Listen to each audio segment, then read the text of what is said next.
urumva rero aramutse yarabikoze ASSIA muri buriya buryo bwaba ari ibintu bibi cyane kujya guterekera byakitwa nko kujya guterekera ariko rimwe na rimwe bitari byiza ngo twagiye tubibona so ushobora kwibuka umuntu ariko ntumuganirize nuvuge ati ciyazi arafata kakanu akanywa akavuga ati akira nawe busomaho agashyiraho utuntu tw'udutabi hariya ku gituro abasangiye mwumbati bariyeho bakaza bakayishyiraho ni ibintu bikorwa mu isi isanzwe abo kwa Bob Marley ariko bidakwiye nano abasukaho inzoga nkuko mu guterekera babigenza so mu isi ya gikristo rero tubona ko Yesu atatubwiye ko tuba twakora ibyo bintu gusa Yesu yigize kubimanagingaho uribuka aganira na Mose na Eliya habaye nko kuganira n'abantu ariko nabwo nuko abo bantu nabo naba master mu isi y'umwuka kandi barabakozi b'Imana kandi Yesu ni ufite imbaraga none kubyuka ntago wamwigana none ngo ugiye gukora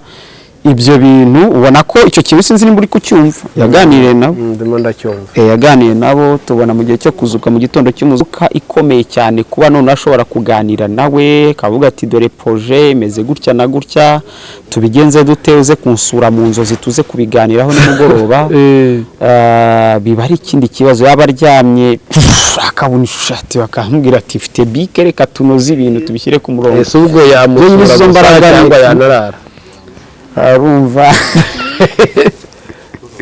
ibyo kibari iki amusura ariko ashobora no kurara kubera ko hari ibyo bita abagabo b'ijoro n'abandi bajya baza bakakora gahunda mu bantu batandukanye n'abagore b'ijoro ukabyuka ugasanga hari ibimenyetso byakozweho nk'ibyabaye muri iyo nzitiramubu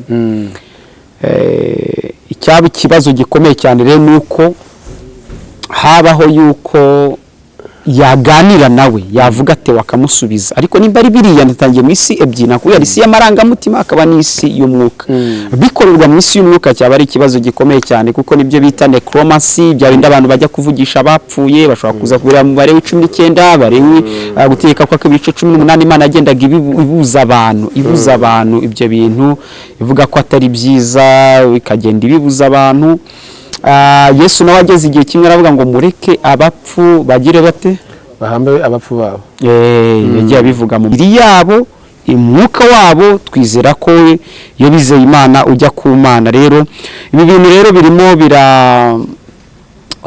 birafata indi ntera ikomeye cyane muri Amerika hari amatsinda akomeye ibi bita za necromancy aho bajya gushika bapfuye bakaganira nabo usanga ari amatsinda nayo asigaye akora imihango y'ama worship team akomeye cyane harimo indirimbo abantu benshi bajya baririmba wenda ntago nabivugaho ariko bajya ku bituro ngo bahandikiye indirimbo ngo bahagiye ama inspiration hari abajya mu marimbi hari n'ahana abanyarwanda babahanzi babaririmbyi bamaze imyaka 20 baririmba bafite amahita akomeye ariko bavuga ngo bajya kwandikira indirimbo ku bituro n'ibindi bintu ibyo bintu ntago ari ibintu byiza cyane n'indirimbo ziri demoniaque ziri satanique zazindi ujya kumva n'indirimbo zimwe na zimwe ntago ariko ari zose ariko hari biba bimeze nk'uko nguko mu by'ukuri usanga atari ibintu byiza niyo mpamvu Yesu yapfuye This is Irembo Ryera TV. Okay, can you please tell some people are watching us to do subscription to just click the button of subscribe to please click the button to Abigail, yeah. Thank you so much. How old are you? 12? I'm 13. 13. I was saying 12. 12. Oh my God. Thank you so much. You have come with mom? No, I'm with my cousins. Your cousins? We are going home. Okay, you are heading home. Yeah. So thank you so much. I love kids. Thank you. Irembo Ryera TV. Irembo Ryera TV. Shuti bakunze Irembo Ryera turagira ngo twasohoruze tubifurije ibihe byiza aho muherereye hari abari mu Rwanda hari abari mu mahanga mwese ndabaramukije mugire ubuzima bwuzuye dukunze kuvuga ngo ni holistic of the life kandi nabyo bifite icyo bisobanura ku buzima bwanyu hanyuma wowe ufunguye Irembo Ryera turagira ngo tukwifurize ko irembo ryawe rikinguka tugufitiye ubuhanuzi ndetse n'inzozi zikubwira ngo ejo hawe harahari Imana irahafite kandi intambwe zawe zigiye kuba intambwe zitsinda ndagira ngo wakire gukomera ukomejwe n'Imana kandi wakire uburinzi burenze uko twabuvuga. Hano kuri mikoro Cyprien Hakizimana nk'uko mubimenyereye ku Irembo Ryera turi kumwe n'umuyobozi ni CEO w'Amavuta TV, akaba Isa Karimijabo, akaba umugabo w'umuhanga cyane, akaba ari umusomyi w'ibitabo n'umwanditsi w'ibitabo, ariko akaba ari umusesenguzi. Si nibyo gusa, ni umukozi w'Imana, agira imboni nawe areberamo ibintu, ariko kandi akaba n'umunyamakuru w'umwuga. Isa, turabakiriye mu kiganiro Imboni y'Umuhanuzi. Tubahaye ikaze. Murakoze cyane Cyprien, makuru iminsi. Turashimira Imana. Natwe turashima Imana cyane. Duha tuzirikana uruhare rwanyu mu gushyigikira Irembo Ryera kugira ngo rive aho rigere aho rigeze. Murakoze cyane rwose, biranejeje cyane. Oya, turabazirikana amasomo mwagiye muduha, mutwigisha ibintu bya editing, mutwigisha gutyo. Donc uri mu bantu b'ingenzi batumye Irembo Ryera ribaho, kandi uyu munsi rikaba riri mu mwanya twavuga ko atari mubi. Amen, amen. Nireba cyane rwose abantu mukore subscribe ku Irembo Ryera TV. Hariho amakuru meza, abahanuzi batavangiye, hariho ijambo ry'Imana n'ibindi bikorwa byiza byinshi bizaza mu gihe kiri imbere. Cyprien ni umugabo w'Imana, ni umukozi w'Imana, twizeye ko isaha n'isaha hari ibintu byiza azakomeza kubagezaho. Hahirwa abantu bakoze subscription hano ku Irembo Ryera. Very good. Ni byiza cyane. Ngweruka ahantu henshi, ndakwibuka mu Kagarama aho twagiye tuba kuri ADPR, ijambo watwigishije nararizirikanye. Ndakwibuka nkutumira mu Nyakabanda ka Kicukiro, watwigishije ijambo ryiza cyane ryo kwizera, utwigisha kuri Aburahamu na Sheri, ndetse wagiye utwigisha neza. Ariko ikindi wenda navuga nuko mu gihe cyose nabaga mu Gatenga nari nkufite nk'umukristo baraneza cyane, kandi ndagushimira uburyo waginshyigikira mu ivugabutumwa rwose. Ndagushimira cyane, ndetse no ku Mavuta TV ibitekerezo n'uburyo iyo twacogoye uvuga uti nta gucogora, nta gucogora, dushobora gusubira inyuma. Rero nanjye nkukundira ko wenda ntekereza ko kandi n'ubu ngubu ari uku nguku, ariko mu Gatenga nari nkufite nk'umukristo mwiza uvuga ijambo ry'Imana. Ariko ntekereza ko ubu ngubu ari ubu ngubu kubera ko ubu ngubu ahubwo wakuze birenze uko mwagiye muturera, bigenda byongera, bigenda bitera imbere cyane uko bukeye n'uko bwije. Mu rugo muraho neza, nabo mubana wenda ntashaka kuvuga niba ari urubyiruko turaho, babizi ko bagukunda cyane mu rugo, bampaye n'intashyo zo mu rugo. Yego rwose. Ni byiza, turabahaye ikaze. Iyo tuvuze imboni Isa, imboni y'umuhanuzi, kuri wowe ubyumva ute nk'umusomyi wa Bibiliya? Imboni y'umuhanuzi nibonamo amaso y'ahazaza h'umugambi w'Imana ku bantu bayo, ku itorero ryayo. Kuko umuhanuzi muri Isirayeli yarahagarariye Imana mu Bisirayeli. Ni ukuvuga ngo Imana irabwira Abisirayeli, aravuga mu Gutegeka kwa 2 numva ngo mwizere Imana, mwizere n'abahanuzi bayo. Ni ukuvuga ko umuhanuzi yari umuntu ukomeye cyane mu mateka ya Isirayeli. Isirayeli tuyirebye yayobowe n'abantu batatu. Umwami yari umuntu uyobora guverinoma isanzwe, leta y'Abisirayeli. Hakaza umuntu wa kabiri wari ukomeye muri office 3 zari zikomeye ibwami, yari umutambyi. Umutambyi yari uhuzaga abantu n'Imana, ukajya kuvuga ibyawe wifuza Imana yabikugerezaho, ukatura akabikugereza ku Mana. Yahuzaga abantu n'Imana. Umuhanuzi we yahuzaga Imana n'abantu. Uwo muntu rero Imana ukavuga ati mvuka Uwiteka avuze, ati umwaka wa 100 ngahe ijambo ry'Uwiteka riza mu kanwa ka Yesaya atangira guhanura. Gutyo ivugana na Amosi, ivugana na Humu, ikavuganira n'abantu mu kanwa nk'uko umwanditsi w'Abaheburayo igice cya 2 bivuga. Aho ngo kera Imana avuganiye n'abasogokuruza mu kanwa k'abahanuzi mu bihe byinshi no mu buryo bwinshi, no mu minsi y'imperuka avuganiye natwe mu kanwa k'umwana wayo, uwo yashyiriyeho ko umuragwa wa byose, uwo yaremesheje isi. Arakomeza kuko yashimye ko kurabagirana n'ubwiza n'ishusho ya kamere, agakomeza. Ariko umwanditsi w'Abaheburayo atangira yerekana uburyo Imana yavuganaga n'abantu mu bihe byinshi no mu buryo bwinshi, mu bihe bya kera, ariko ivuganiye nabo mu kanwa k'abahanuzi. byose yego bya good imboni y'umuhanuzi rero ni imboni ivuga hazaza aho umuntu hahishwe ariko umuntu adashobora kubona adashobora kubona uyu munsi hari abantu benshi bambaye imboni z'uburyo butandukanye kandi umuntu ashobora kubona ibyo ashaka cyangwa se akabona akurikije na rinete yambaye abantu barabona bate ikintu kijyanye n'igisata cya gospel muri rinete zihe barazibonera mu marinete y'abantu hari amarinete y'abantu hakaba n'amarinete y'Imana nuko ngo barareba mu gisata cya gospel baratwara uko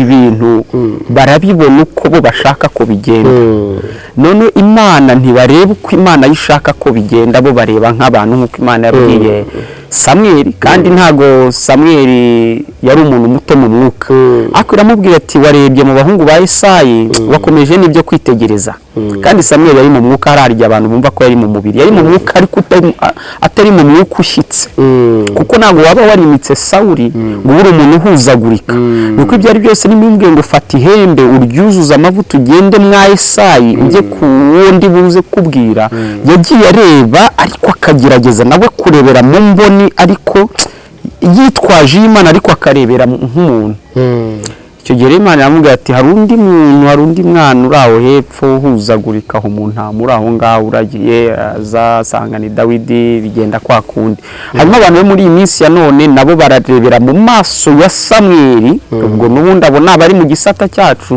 ariko bakeneye kwegeraho hejuru gato none bakareba uko Imana igiye kubereka ko bagomba kubireba yego mu guhamagarwa kwa mbere ko twinjira mu kiganiro nyirizina cy'imboni isa umuhamagaro wawe wivuga ubutumwa no gukora nize obstacles cyangwa se inzitizi utekereza ushobora kuba warahuye nazo nubwo wakomeza gutwaza uyu munsi ukabugikora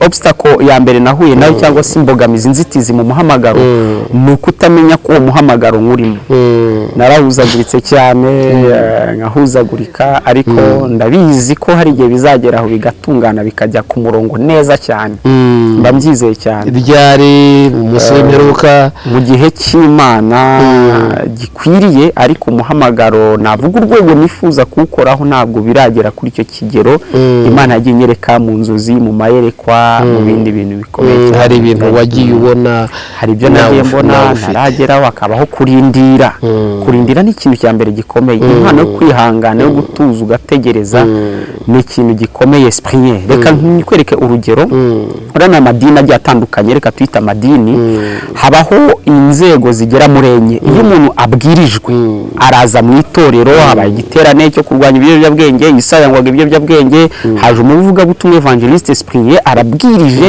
ndakijijwe nje hari imbere nabwirijwe nakiragakiza ngeze mu rusengero haba hakurikiye intambwe ya kabiri yo kwigishwa iyo maze kwigishwa dore umurimo w'Imana uko ukora dore uko bigenda gutya nkigishwa n'ijambo ry'Imana dore Bibiliya bayisoma gutya dore Yesaya yanditse ibi dore tangiriro naha isezerano rya kera n'iri ibintu byose byahariya dore uko basenga hari amasengesho y'icyumba hari amasengesho nkigishwa ariko nkanigishirizwa mu byerekeranye n'uwo muhamagaro nahamagaye wa twese hari umuhamagaro umuntu ahamagarwa abantu bose wo kuza mu Mana ikintu cya gatatu intambwe ya gatatu nuko uwo muntu noneho ayoborwa mu muhamagaro we nimba uri umuvugabutumwa ugatangira kurerwa wala nicyo bita kurerwa intambwe ya mbere ni ukubwirizwa intambwe ya kabiri ni ukwigishwa intambwe ya gatatu ni ukurerwa mbererwa mu muhamagaro wanjye nkabona umuntu akavuga ati rero ndabona ufite impano y'ivugabutumwa ese ugize usenga Imana hari icyo Imana yikubwiye agatangira kukurera ndabona uri umuhanuzi w'Imana gutyo hakabaho kugenda urerwa wakumva umuntu ari kugaragaza bya bimenyetso ukamwegera ukamurera icyo ni ukurerwa intambwe ya gatatu intambwe ya kane ni ugutumwa ariyo koherezwa gutumwa rwose ni mugende kubwirizwa gutumwa ni mugende mu mahanga yose Matayo 19 no bari 28 ni Matayo 28:19 gutyo 28:19 Great Commission gutumwa ni ukuvuga ngo izo ntambwe uko arenye kubwirizwa kwigishwa kurerwa gutumwa Yesu yabatumye ari uko bose bamaze kugira ibyo bintu nise none ya madini yacu tugiye dufite umuntu arahamagarwa nako umuntu ujya kubona ukabona yarabwirijwe ariko yageze mu itorero araho ngaho ahise ajya gutuma ahise ajya yituma nta nubwo yatumwe ahise agatega gushinga itorero. Karagiteri zigaragaza ko atakaje uburere nibo bantu dufite mu isi ya none kuri hirya no hino mu madini no mu ma YouTube agiye atandukanye. Kandi uyu muntu ko yabwirijwe akaza kuri mu rusengero ariko agahita yituma agahita ajya gushaka gahunda y'ibyo akora agashinga urusengero. Reba nk'umuntu nawe yaba uwo kumva nawe yaba uwo ndabizi araba barakubwiye bati spring yegira gutya ukabwira ati ngende mu muhamagaro. Ni urugero wenda nzi ko abantu b'Imana kenshi bafite ibintu by'Imana ubutunzi n'uburi kurimo baba ariko wagize uti kavuga uti ngi Imana iracyandindi hariya niho yampamagariye. So ugasanga arizo ntambwe wa muntu yarabwirijwe araje hari icyo bita mu gifaransa brûler les étapes agahita asimbuka sikariye ya mbere agahita agwa ku ya kane. Uwo muntu utarigishijwe utaratorejwe mu muhamagaro ngo arerwe agiye gushinga itorero ati ugasanga ni ikibazo babantu tureba abantu azashumba abantu azagera gute ugasanga arahuzagura ejo n'umuhanuzi ejo yakoreye mu mpano ejo ntiwamenye ibyari byo ibye birangwa n'akavuyo no kutaba stable mu byo akora. Ubwo muri kwa guhamagarwa kwanjye rero cyangoye cyane nuko banza no kumva n'izo step nazo ni byiza nkabanza nkabyumva nkashaka abantu bakandera bakampugura bakamba hafi kugira ngo ndusheho kuba narushaho gukomeza gukura. Nta kigero na kimwe umuntu ageraho ngo ntakure nta kigero na kimwe umuntu ageraho ngo ya Isa turagushimiye nkuko turi kumwe n'ubundi mu mboni y'umuhanuzi ari naho kandi tunakomeza tunaganira. Wizera ko abapfuye bazazuka iyo batarazuka baba bari he bitwa bande? Siranye ikibazo urumva nkubaza nk'umuhanga kuko nzi ko umuhanga ikibazo cyawe kirimo imitego rega bashaka kugitegura na jenoside ikirano bari bato cyane barabyibuka cyangwa se bari bakuru bagenda gusanga ahantu hose hateze ngo mine cyangwa bakashyira akantu gafite agahanga cyangwa agahanga kari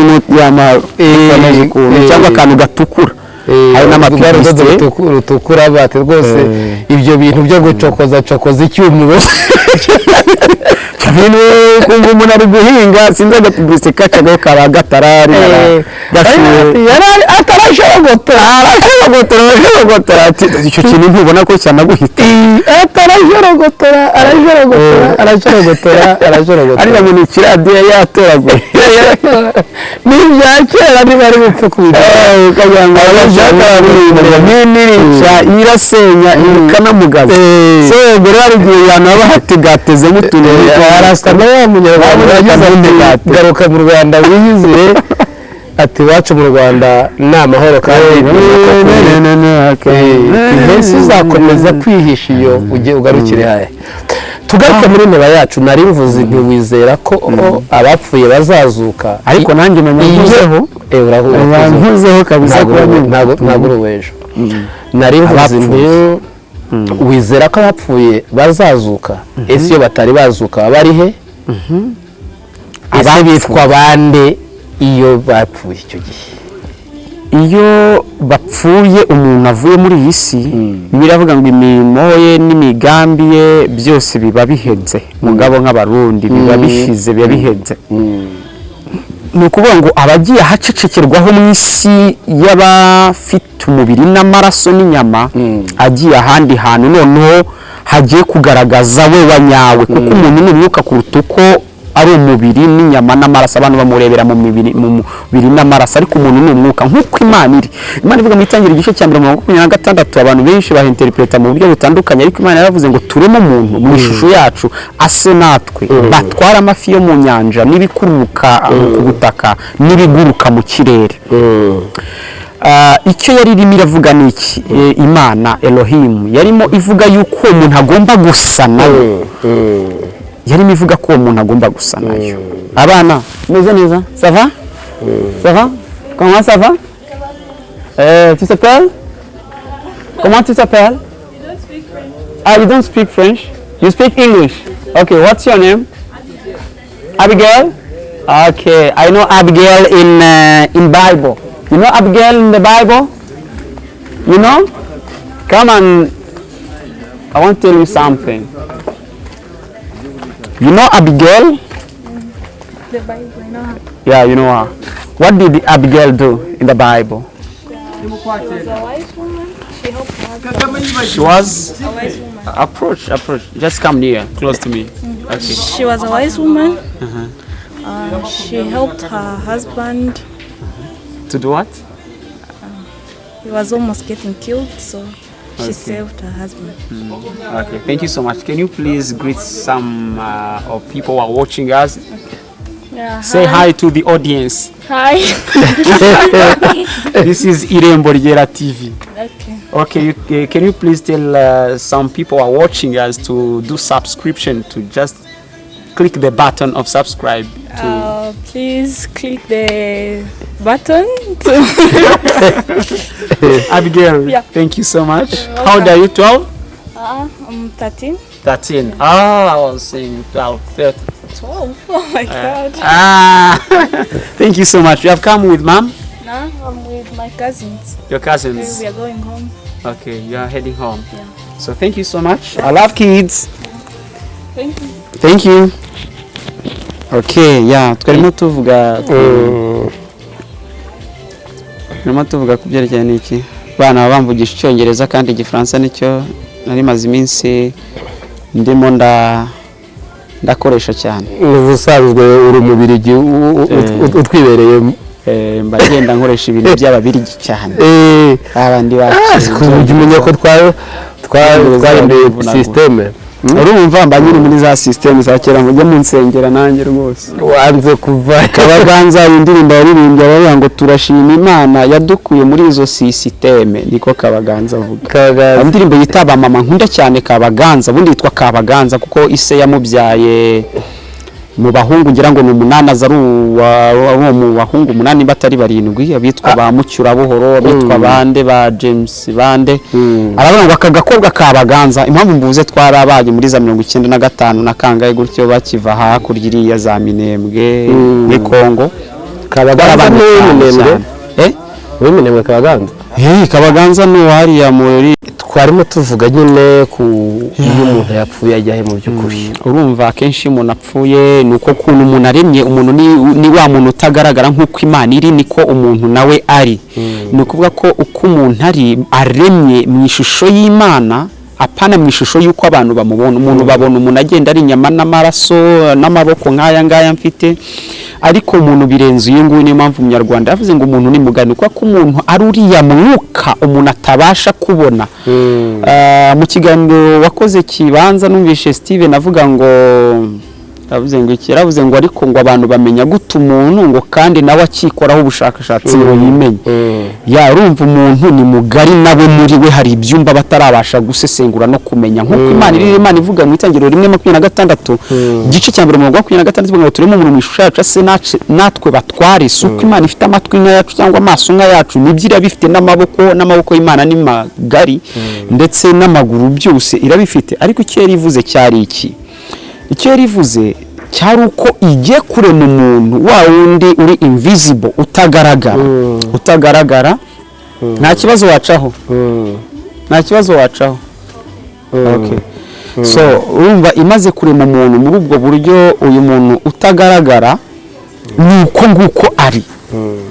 Nkuko Imana itagaragara niko n'umuntu atagaragara. Impamvu agaragara muri uyu mubiri nuko ibyaremwe byose biremewe kuri iyi si bikenera body. Ikimera gikenera umubiri w'ikimera, ironje igishishwa cyawo, ihene ikenera uruhu kugira ngo yitize kiriya gishishwa kugira ngo ibeho.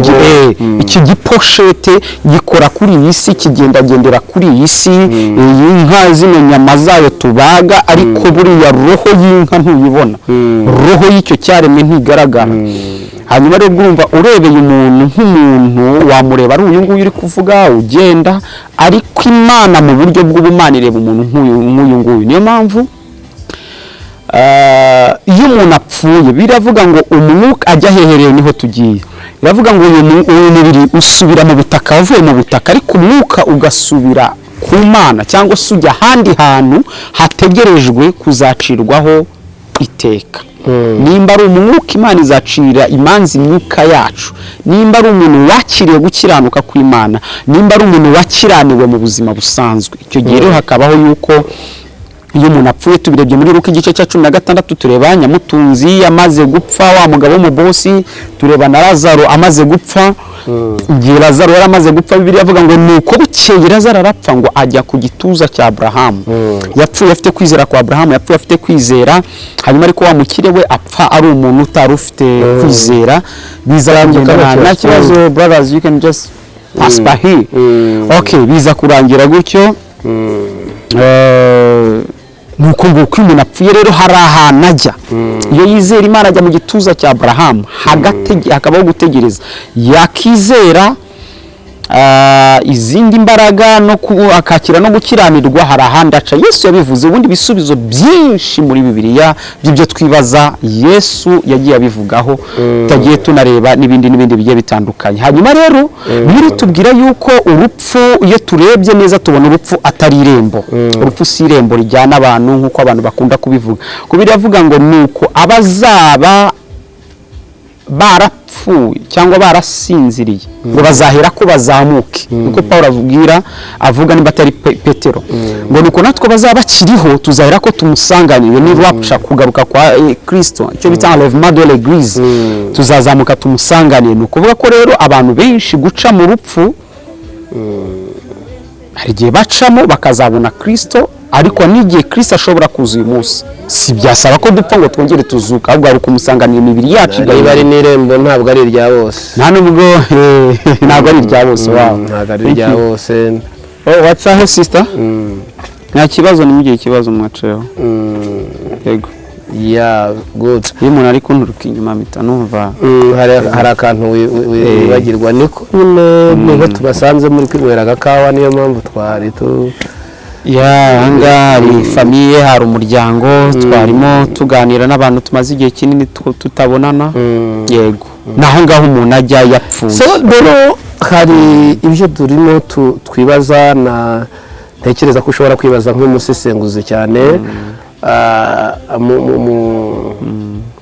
Nabahe bavuga butumwa ukunda kuzirikana cyane mu gisata cya urumva abavuga butumwa, tuzavuga butumwa bwiza, n'abantu baba ari abantu basenga, nabahe ukunda kuzirikana. Benshi barapfuye, ariko hari igihe njya ndeba nk'ibyigisho byabo.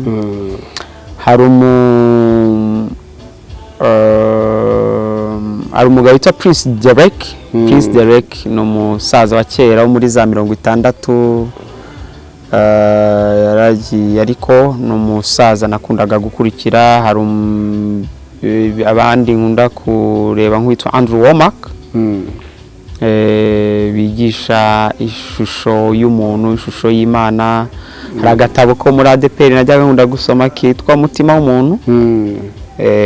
Hari igitabo cy'umugenzi, n'udutabo twiza cyane dushobora kugusobanurira mu buryo bwiza, ariko mu gitabo cyane nkunda muri Bibiliya bavuze, sinzi ko umunyarwanda wese ari buze kubamenya. Ntabwo yabamenya, n'abandi n'abana bapasiteri bakomeye ntabwo babazi ko n'abantu muri za 60 cyane, za 70 ingahe gutyo.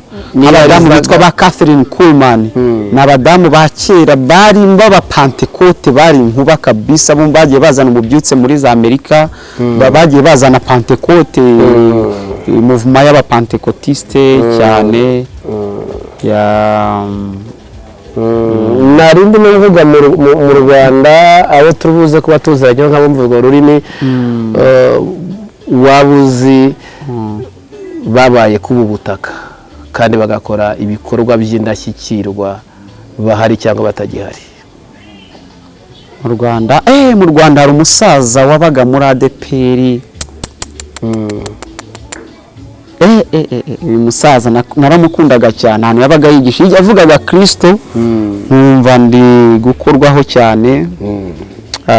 Kamburishi, Muzee Kamburishi kabisa, ni umuntu wabaye kuri ubu butaka. Sinzi wenda nimba abantu bamwibuka, uramuzi? Nawe yaba ari mu gituza cya Abrahamu. Kamburishi kabisa, Kamburishi akaba muri Kongo wese. Kamburishi. Kamburishi. Ariko hari n'umusaza wajyaga unyigisha witwaga Masomo. masomo nawe uba mu gihugu cya Amerika. Hari umusaza witwa Gerard wanyigishije teologiya. Gerard uramuzi, wayoboye Gatenga, ADPR Gatenga. Naracyahari kandi n'umusaza Spiriye inyigisho ze nazo zikubita uwo nawe inyigisho zawe kabisa ni inyigisho nziza zisobanura umuntu akumva umuntu ahagaze mu byo kwizera no mu byerekeranye no gukangura isi y'imitekerereze. Biracyari bito ariko nawe rwose tujye tunashimira abantu bariho kandi nkunda kubikubwira, njya mbikubwira rwose wanyemeyemo kabisa. Ndabikunda pe, ahubwo dukeneye kubona inyigisho zawe ziri imbere, ziri gutegurwa. Yigize kwigisha uvuga ukuntu isi ihagaze ku maguru atatu. Ari inyigisho nkunda kukubaza buri gihe. Iriya yaragufashije cyane. Ndabikunda cyane kabisa. Kandi ngira ngo abantu benshi iyo bakubonye ku ruhimbi baratangara cyane kukubona urimo, bavuga bati uyu muntu aba inangaha. Tugomba kwemerana kandi ukemera umuntu kuko hari ibintu afite kandi byiza by'ubwenge. Urabibona ko wenda mu Banyarwanda hari ukuntu umuntu atavuga ati uyu n'umusaza Jonathan. Hari abasaza bafite ibintu bikomeye cyane. Mzee Jonathan ejo bundi yaratubwirije mu kiriyo cya Pasteur THEOGEN. N'abantu kabisa bafite ubutunzi bw'Imana. Mu byiringiro nawe n'umuhanga kabisa cyane. Hanyuma mu rupfu rwa Pastor THEOGEN warubayemo? Narubayemo. Narubayemo se muri icyo kiriyo cye. Nuko ntasuhuje ASSIA 10. Ntago nabonye ukuntu usuhuza umudamu we, ariko nari kumwe na murumuna w'umudamu we, ko murumuna w'umudamu we turaziranye cyane. Murumuna w'umudamu wande? Wa THEOGEN. Ni inshuti yanjye.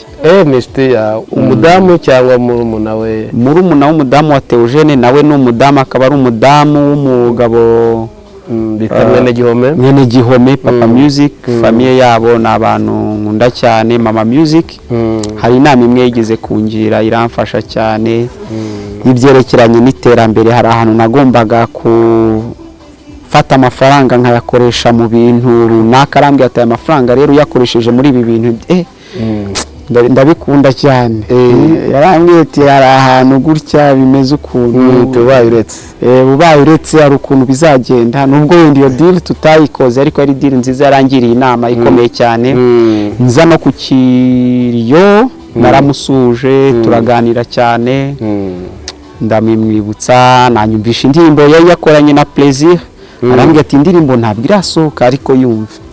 Yabaririmbira nyakwigendera THEOGEN. Imana imuha amahoro n'imigisha nkuko ba bene wacu bajya bivuga. Ariko ireka icyo tuvuga iki ngiki ariko abantu batwumve neza. Bisobanura icyo tuvuze ngo Imana ihe umuntu wapfuye amahoro n'imigisha muri Yamboni. Yamboni ni imvugo twahimbye cyangwa abantu bahimbye, ariko kuyivuga ntacyo bitwaye, nta nicyo byongera, keretse abashatse kuyiha agaciro. Ngiye nyifata nkuko navuga ati nyakwigendera wa muvandimwe, ruhukira mu mahoro, mu mahoro. Ariko kenshi umuntu aruhukira mu mahoro yajyanye gutyo. Kuko tuvuga urugero, usanga abantu ashobora kuba ari umuntu ukijijwe cyangwa adakijijwe, ariko bakandikaho ngo ruhukira mu mahoro, ariko mu by'ukuri ari ntayo yajyanye, nta nayo yasize. Urumva ni yanyifurizo n'ikihebe iyo gipfuye bati usanga habuze gutyo. Gusa twabanaga twari duturanye, baramurashe muri 2002 baje gukora operation hano ari nteye Kimisagara, baramurasa. Nigihe hariho abantu basaga nkaho bavuye mu gisirikare ariko bagacyura intwaro bakajya bazibisha cyane. Cyari igisambo ngiye kuvuga izina rye ariko reka ngihorere kubera bari hafi aho. Ariko yari umuntu nabonaga yari umuntu mwiza muri quartier, yakundaga ubona abana bakina amabalo muri uramugira neza gute kandi yari igisambo. Yari mwiza ku bana, ariko wenda kuri leta ari mubi. Umuntu ashobora kuba mubi ku bantu, kuri leta ari mwiza, cyangwa akaba mwiza ku bana ariko kuri leta cyangwa se kuri guverinoma muri rusange yareba ugasanga ibikorwa akora ntabwo ari ibikorwa byiza, bitewe nuko wenda ashobora gukunda abantu bo mu rugo ariko akanga n'abandi muri rusange leta yareba ikabona arabangamira abantu benshi cyane kuruta bakunda wenda agasanga tuve kuri ubu ahubwo twigarukire hari amakuru yiwe acicikana ku mbuga nkoranyambaga avuga ko uwo mucuti wawe ashobora kuba yaterekereye ndetse abantu bagira ubona ko ari nk'ibintu byo gusa naho rwose banamukubaganira banamwataka wowe mu mboni yawe ubibona ute mushuti wanjye wowe bakubaganiye ASSIA ibyo bavuze baravuga yuko hari amakuru hanze aha nyine nk'uko wari ubivuze bamwe baravuga ngo ari guterekera hariya ku gituro cy'umutware we umugabo we hakaba n'abandi bavuga yuko ari byiza kwibuka rwose abantu bagabanya ibintu nk'ibyo byinshi barimo baravuga njyewe rero uko mbibona mu mboni yanjye nk'uko ubivuze ikiganiro cyitwa imboni ni imboni y'umuhanuzi imboni y'umuhanuzi ni umuhanuzi cyangwa umuhanuzi ni umuhanuzi porofete hanyuma uko mbibona hari ibintu bita necromancy ni uburyo abantu baterekerera bakaganira n'abapfuye ejo bundi njya gushyingura mwene wacu umwe wo mu muryango yari umusaza nakundaga cyane wakuriye mu mihanda ya Kacyiru hano hafi ya Faisali yari umusaza nakundaga cyane dusuhuza utwita udukunda nagiye ku gituro cyangwa se ngo bari barimo bashyingura siga barimo baravuga imihango bagiye gushyira indabo famiye kanaka ndabireba twari tubabaye umva mubuza umuntu wabateraga blague wabasetsaga umusaza ufite imyaka hafi 80 uri cool ndabakwipaho gato ndagenda nigendera mu mva hembera aho mu bituro ngenda mbireba ngavuga ni Yesu yaje navuga ngo bisizingwa n'iki ngenda ndeba ariko ngewe ngeze kwirimba birampigira amasomo menshi ngeze kwa muganga muri ICU hano mu bashyira abantu benda gusoza ubuzima bwabo nkunda kuhajya ndagenda nigendera mwirimbi sinari mperutse yo pe harashize imyaka nka 10 n'ingahe ntajya mwirimbi agashyingura nkaza aho ngo ariko nkajyayo gake ndavuga reka mfata urugendo genda ndamaganga tugaruka ariko ugiye ko tugiye gushyira indabo ndamyora ariko naje nyuma tuzishyiraho ndagenda nigendera nkagenda ndeba nibwo naje kubona imva ya Yanga harashize igihe gito nk'ukwezi atashye ruguru hari yaba Bravani ruguru none iruhande rw'imva ya Yanga nahasanze ikintu gikomeye cyane hari indi mva yariho imyumbati ndanayifotora n'ubu afite n'ifoto baza mushiki wanjye namubwira se ibi bintu ni biki baba barashyize ahangaha ngo ari igihe umuntu apfa akunda imyumbati akavuga ati ngewe nipfa muzanshyireho imyumbati mbona n'utuntu tugiye turi kumva akabaza utuntu duke arambwira ati nuko biba bimeze numva birambabaje cyane numvishe bimbabaje kubera ko iyo umuntu apfuye nyine aba ari ahatakibukwa abatandukanye n'ibiriyo imusozi aribyo rero uyu mwana w'umukobwa cyangwa se uyu mubyeyi nawe ari ku bituro arimo araririra uwe ni byiza kurira ni byiza amarira akaza ukarira ugakira iyo utakaje umuntu urababara ukavuga ati ibi bintu birakomeye cyane ariko noneho iyo hageze ibintu byerekeranye na biriya byo guterekera cyangwa se bimeze nk'ibiterekerano ntabwo biba ari byiza gusa wenda basohoye ibiganiro nagiye bavuga ngo ari guterekera ariko njye ntabwo nabonye guterekera kiretse nimba ari guterekera akavuga na THEOGEN akamusubiza ariko nimba ari uri gutura amarira hariya biragaragara ko nta communication kuko communication iba effective iba réussi ari uko byagenze gute communication icama ari uko bigenze gute nuko mpamagara Cyprien kuri telefone nkamagara Cyprien nawe akamwitaba ariko ndi guhamagara Cyprien atanyitaba icyo gihe communication ntabwo iba yabaye resi ntabwo iba yagezweho nimba rero arimo aratura amaganya akavuga ati ntangije foundation ntangije organization wari warabitubwiye none ndabitangije Theo ntamusubize nta kibazo ikibazo nuko ribuze kumusubiza namusubiza araba ari umunyamyuka ikomeye cyane abandi bantu twerekera aho ngaho kugira ngo tugere muri nteba aricyo abizera bavuga nimba THEOGEN yamusubije biraba ikibazo ariko nimba ari kubikora ntasubizwe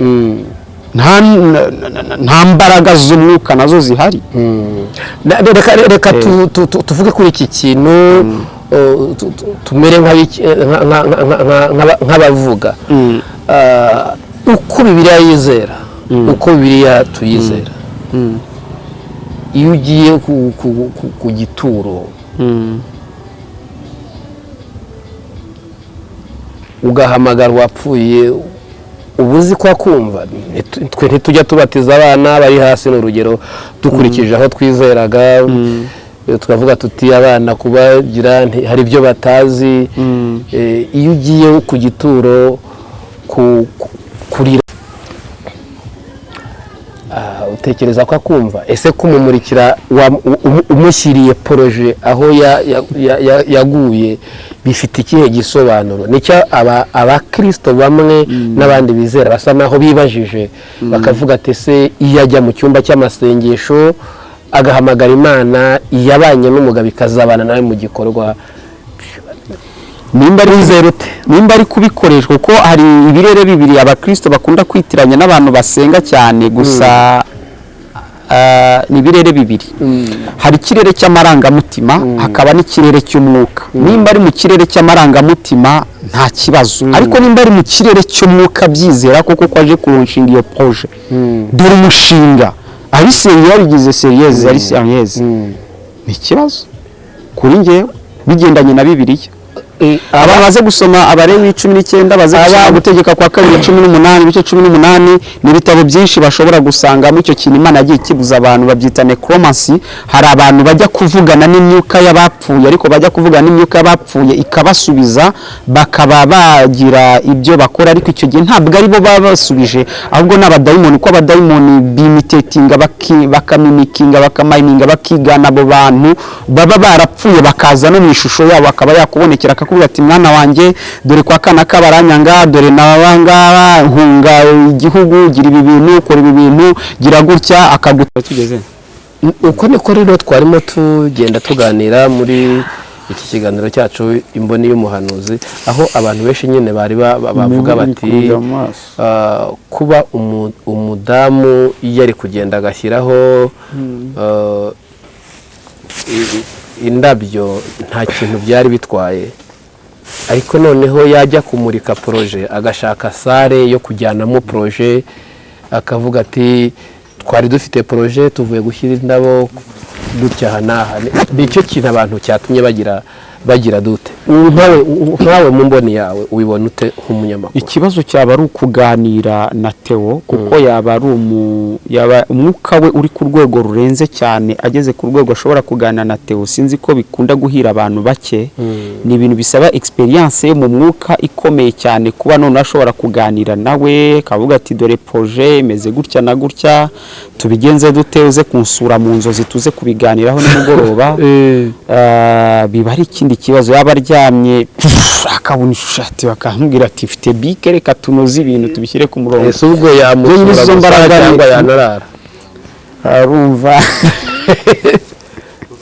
ibyo kiba ari iki amusura ariko ashobora no kurara kubera ko hari ibyo bita abagabo b'ijoro n'abandi bajya baza bakakora gahunda mu bantu batandukanye n'abagore b'ijoro ukabyuka ugasanga hari ibimenyetso byakozweho nk'ibyabaye muri iyo nzitiramubu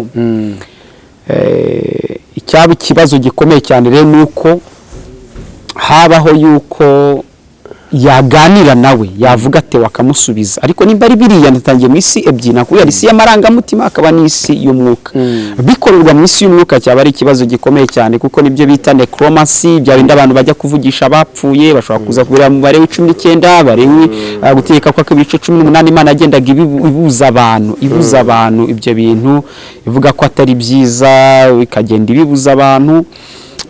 Yesu nawe ageze igihe kimwe aravuga ngo mureke abapfu bagire bate bahambe abapfu babo yagiye abivuga mu mavanjira atandukanye menshi cyane cyangwa se mu butumwa bwiza butandukanye.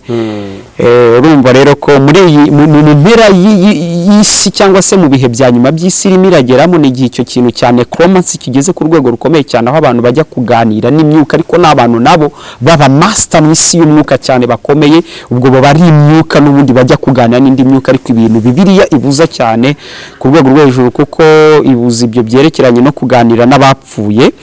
So usanga rero icyo gihe habaye kuganira n'abapfuye ashobora kuza akaguha ibitekerezo ariko si wowe biguha ahubwo ni daimoni ziganye wa muntu uko twabonye aho umuntu apfuye wajya uko biba bimeze ariko ni daimoni zigaruka mu isi ariko zifite forme ya wa muntu zishobora gufata amaforma agiye atandukanye wa muntu zikigana ijwi urabizi wabaye mu cyaro ryo kumva ngo umuntu ngo wespeye kanaka bakakwata iryo jwi uzaryitabe umuntu wabaye rero urabizi ukomeza ugende. So ibyo byose rero ababigana kugira ngo abashaka icyo bita poto umuryango yinjiriramo kugira ngo akugereho ntago yagutwara utamwitabye utamwemereye mu buzima bwawe nkuko Satani nawe atagutwara utamwemereye mu buzima bwawe. So urumva rero aramutse yarabikoze ASSIA muri buriya buryo bwaba ari ibintu bibi cyane kujya guterekera byakitwa nko kujya guterekera ariko rimwe na rimwe bitari byiza ngo twagiye tubibona. So ushobora kwibuka umuntu ariko ntumuganirize nuvuge ati ciyazi arabafata akantu akanywa akavuga ati akira nawe busomaho agashyiraho utuntu tw'udutabi hariya ku gituro rabusange n'abati bariyeho bakaza bakayishyiraho ni ibintu bikorwa mu isi isanzwe abo kwa Bob Marley ariko bidakwiye nano abasukaho inzoga nkuko mu guterekera babigenza. So mu isi ya gikristo rero tubona ko Yesu atatubwiye ko tuba twakora ibyo bintu gusa Yesu yigize kubimanagingaho uribuka aganira na Mose na Eliya habaye nko kuganira n'abantu ariko nabwo nuko abo bantu nabo naba master mu isi y'umwuka kandi barabakozi b'Imana kandi Yesu ni ufite imbaraga none ku myuka ntago wamwigana none ngo ugiye gukora ibyo bintu ubona ko icyo kintu sinzi nimba uri kucyumva yaganiriye nabo ndimo ndacyumva yaganiriye nabo tubona mu gihe cyo kuzuka mu gitondo cy'umuzuko abari barapfuye ibituro byabo birazamuka bigenda kuriya. So ushobora kujya gusura ushobora kujya ku rwibutso ushobora gukora ibyo bikorwa byose aho mwamushize umubyeyi mukagenda mukibukiranya imirimo ye mukagira utariko atari mu rwego rwo kumuhamagara ngo muganire rwo kumuganiriza byimbitse cyane ku buryo nawe ashobora kugera kucyo gihe mushobora guprovoka daimoni mushobora guprovoka imyuka mibi nayo igatangira kubaganiriza inyuze muri wa muntu kuko umuntu si wa wundi ahubwo umwuka wa muntu niwe wagiye uriya mwashyize hariya ni umubiri we nanjye kuvuga ibice by'umubiri we ariko ni umubiri we muri rusange ntabwo ari umuntu kuko umuntu yaragiye umuntu ntari hariya kuko haba hari abantu benshi ari ibyo ngibyo ahubwo hari imibiri yabo ntabwo ariko akazuka sinzi n'icyo kintu uri kucyumva. Yesu yarapfuye amaze gupfa aravuga aho kugira ngo ngende muzanyizere areka mbanze nzuke none nze mumbone muri uyu mubiri nsangire namwe amafi asangira amafi na ba Petero barasangira abereka ba Toma aravuga bati dore za nkovu zanjye mu nkoreho mwumve azamuka mu ijuru ariko yaraje we mu isi y'abazima baramubona baraganira baranasangira baragendana. So ngayo nguko rero ngibyo uko bemeze arongera asubira mu ijuru nyine nakagaruka ubwiza nakagaruka reka tubashimire tubifuriza umugisha w'Imana kandi duhagaze kuri uwo murongo cyari ikiganiro imboni y'umuhanuzi muragikurikira kandi ku irembo ryera ariko munyarukire mujye ku Mavuta TV bajye ku Mavuta TV ushireho nimero tubasobanurira ibintu byinshi byerekeranye n'ibintu by'umusimuka twiganire asiri yabo umwuka wabo twizera ko iyo bizeye Imana ujya ku Mana. Rero ibi bintu rero birimo birafata indi ntera ikomeye cyane. Muri Amerika hari amatsinda akomeye ibi bita za necromancy, aho bajya gushika bapfuye bakaganira nabo, usanga ari amatsinda nayo asigaye akora imihango y'ama worship team akomeye cyane. Harimo indirimbo abantu benshi bajya baririmba, wenda ntago nabivugaho, ariko bajya ku bituro ngo bahandikiye indirimbo, ngo bahagiye ama inspiration. Hari abajya mu marimbi, hari n'ahana abanyarwanda b'abahanzi b'abaririmbyi bamaze imyaka 20 baririmba, bafite amahita akomeye, ariko bavuga ngo bajya kwandikira indirimbo ku bituro n'ibindi bintu. Ibyo ntago ari ibintu byiza cyane, n'indirimbo ziri demoniaque, ziri satanique, zazindi ujya kumva n'indirimbo zimwe na zimwe, ntabwo ari uko ari zose, ariko hari biba bimeze nk'uko nguko mu by'ukuri usanga atari ibintu byiza. Niyo mpamvu Yesu yapfuye